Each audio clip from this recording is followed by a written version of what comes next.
Hi everyone, thanks for joining us today for our chapter book story time here at the Caribou Public Library. I'm Miss Erin and we're going to be reading chapter 2, the first half of chapter 2 actually, in Little Women by Louisa May Alcott. So we have a chapter that is titled A Merry Christmas, and this is the first half of chapter 2. Jo was the first to wake in the gray dawn of Christmas morning. No stockings hung at the fireplace, and for a moment she felt as much disappointed as she did long ago when her little sock fell down because it was so crammed with goodies. Then she remembered her mother's promise, and slipping her hand under her pillow, drew out a little crimson-covered book. She knew it very well, for it was that beautiful old story of the best life ever lived, and Jo felt that it was a true guidebook for any pilgrim going the long journey. She woke Meg with a "Merry Christmas," and bade her see what was under her pillow. A green-covered book appeared, with the same picture inside, and a few words written by their mother, which made their one present very precious in their eyes. Presently, Beth and Amy awoke to rummage and find their little books also, one dove-colored and the other blue, and all sat looking at and talking about them, while the east grew rosy with the coming day. In spite of her small vanities, Margaret had a sweet and pious nature, which unconsciously influenced her sisters, especially Jo, who loved her very tenderly and obeyed her because her advice was so gently given. "Girls," said Meg seriously, looking from the tumbled head beside her to the two little night-capped ones in the room beyond, "Mother wants us to read and love and mind these books, and we must begin at once. We used to be faithful about it, but since Father went away and all this war trouble unsettled us, we have neglected many things. You can do as you please, but I shall keep my book on the table here and read a little every morning as soon as I wake, for I know it will do me good and to help me through the day." Then she opened her new book and began to read. Jo put her arm around her and, leaning cheek to cheek, read also, with the quiet expression so seldom seen on her restless face. "How good Meg is! Come, Amy, let's do as they do. I'll help you with the hard words, and they'll explain things if we don't understand," whispered Beth, very much impressed by the pretty books and her sister's example. "I'm glad mine is blue," said Amy. And then the rooms were very still while the pages were softly turned, and the winter sunshine crept in to touch the bright heads and serious faces with a Christmas greeting. "Where is Mother?" asked Meg, as she and Jo ran down to thank her for their gifts half an hour later. "Goodness only knows. Some poor creetur come a-beggin', and your ma went straight off to see what was needed. There never was such a woman for giving away little victuals and drink, clothes and firin'," replied Hannah, who had lived with the family since Meg was born, and was considered by them all more as a friend than as a servant.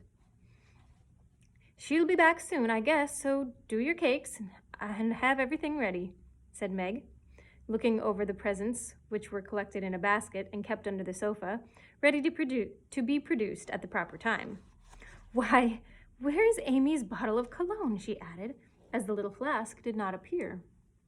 "She took it out a minute ago and went off with it to put a ribbon on it, or some such notion," replied Jo, dancing about the room to take the first stiffness off the new army slippers. How nice my handkerchiefs look, don't they? Hannah washed and ironed them for me, and I marked them all myself," said Beth, looking proudly at the somewhat uneven letters which had cost her such labor. Bless the child, she's gone and put Mother on them instead of M. March." "How funny," cried Jo, taking up one. "Isn't it right? I thought it was better to do it so, because Meg's initials are M.M., and I didn't want anyone to use these but Marmee," said Beth, looking troubled. "It's all right, dear, and a pretty idea, quite sensible too, for no one can ever mistake it now. It will please her very much, I know," said Meg, with a frown for Jo and a smile for Beth. "There's Mother! Hide the basket, quick!" cried Jo, as a door slammed and steps sounded in the hall. Amy came in hastily and looked rather abashed when she saw her sisters all waiting for her. "Where have you been, and what are you hiding behind you?" asked Meg, surprised to see, by her hood and cloak, that lazy Amy had been out so early. "Don't laugh at me, Jo. I didn't mean anyone should know till the time came. I only meant to change the little bottle for a big one, and I gave all my money to get it. I'm truly not trying to be selfish any more." As she spoke, Amy showed the handsome flask, which replaced the cheap one, and looked so earnest and humble in her little effort to forget herself that Meg hugged her on the spot, and Joe pronounced her a trump, while Beth ran to the window and picked her finest rose to ornament the stately bottle. "You see, I felt ashamed of my present after reading and talking about being good this morning, so I ran round the corner and changed it the minute I was up. I'm so glad, for mine is the handsomest now." Another bang of the street door sent the basket under the sofa, and the girls to the table, eager for breakfast. "Merry Christmas, Marmee, lots of them. Thank you for our books. We read some and mean to every day," they cried in chorus. "Merry Christmas, little daughters. I'm glad you began at once, and I hope you will keep on. But I want to say one word before we sit down. Not far away from here lies a poor woman with a new-born baby. 6 children are huddled into one bed to keep from freezing, for they have no fire. There is nothing to eat over there, and the oldest boy came to tell me they were suffering hunger and cold. My girls, will you give them your breakfast as a Christmas present?" They were all unusually hungry, having waited nearly an hour, and for a minute no one spoke. Only a minute, for Joe exclaimed impetuously, "I'm so glad you came before we began." "May I go and help carry the things to the poor little children?" asked Beth eagerly. "I shall take the cream and the muffins," added Amy, heroically giving up the articles she most liked. Meg was already covering the buckwheats and piling the bread into one big plate. "I thought you'd do it," said Mrs. March, smiling as if satisfied. "You shall all go and help me, and when we come back we will have bread and milk for breakfast, and make it up at dinner time." They were soon ready, and the procession set out. Fortunately, it was early, and they went through back streets, so few people saw them, and no one laughed at the funny party. A poor, bare, miserable room it was, with broken windows, no fire, ragged bedclothes, a sick mother, a wailing baby, and a group of pale, hungry children cuddled under one old quilt, trying to keep warm. How the big eyes stared, and the blue lips smiled as the girls went in. "Ach, mein Gott, it is good angels come to us," cried the poor woman, crying for joy. "Funny angels in hoods and mittens," said Joe, and set them laughing. In a few minutes, it really did seem as if kind spirits had been at work here. Hannah, who had carried wood, made a fire and stopped up the broken panes with old hats and her own shawl.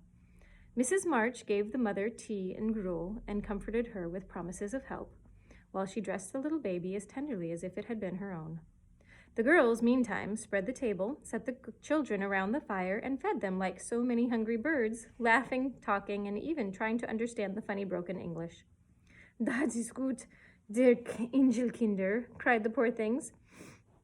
"That is good," as they ate and warmed their purple hands at the comfortable blaze. The girls had never been called angel children before, and thought it was very agreeable, especially Joe, who had been considered a Sancho ever since she was born. That was a very happy breakfast, though they didn't get any of it, and when they went away, leaving comfort behind, I think there were not in all the city 4 merrier people than the hungry little girls who gave away their breakfasts and contented themselves with bread and milk on Christmas morning. "That's loving our neighbor better than ourselves, and I like it," said Meg, as they set out their presents, while their mother was upstairs collecting clothes for the poor Hummels. Not a very splendid show, but there was a great deal of love done up in the few little bundles, and the tall vase of red roses, white chrysanthemums, and trailing vines, which stood in the middle, gave quite an elegant air to the table. "She's coming! Strike up! Beth, open the door! Amy, 3 cheers for Marmee!" cried Joe, prancing about, while Meg went to conduct Mother to the seat of honor. Beth played her gayest march, and Amy threw open the door. Meg enacted escort with great dignity.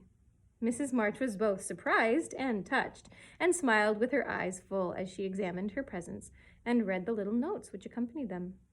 The slippers went on at once. A new handkerchief was slipped into her pocket, well scented with Amy's cologne. The rose was fastened in her bosom, and the nice gloves were pronounced a perfect gift. There was a good deal of laughing and kissing and explaining in the simple, loving fashion which makes these home festivals so pleasant at the time, so sweet to remember long afterward. And then all fell to work. The morning charities and ceremonies took so much time that the rest of the day was devoted to preparations for the evening festivities. Being still too young to go often to the theater and not rich enough to afford any great outlay for private performances, the girls put their wits to work, and necessity, being the mother of invention, made whatever they needed. Very clever were some of their productions: pasteboard guitars and antique lamps made of old-fashioned butter boats, covered with silver paper, gorgeous robes of old cotton, glittering with tin spangles from a pickle factory, and armor covered with the same useful diamond-shaped bits, left in sheets when the lids of tin preserve pots were cut out. The furniture was used to being turned topsy-turvy, and the big chamber was the scene of many innocent revels. No gentlemen were admitted, so Jo played male parts to her heart's content, and took immense satisfaction in a pair of russet leather boots given her by a friend who knew a lady who knew an actor. These boots, an old foil, and a slashed doublet once used by an artist for some picture, were Jo's chief treasures, and appeared on all occasions. The smallness of the company made it necessary for the two principal actors to take several parts apiece, and they certainly deserved some credit for the hard work they did in learning 3 or 4 different parts, whisking in and out of various costumes, and managing the stage besides. It was excellent drill for their memories, a harmless amusement, and employed many hours which otherwise would have been idle, lonely, or spent in less profitable society. Well, that's where we're going to stop for today, and we'll continue on with the end of chapter 2 next time. Thanks for joining us. Bye for now.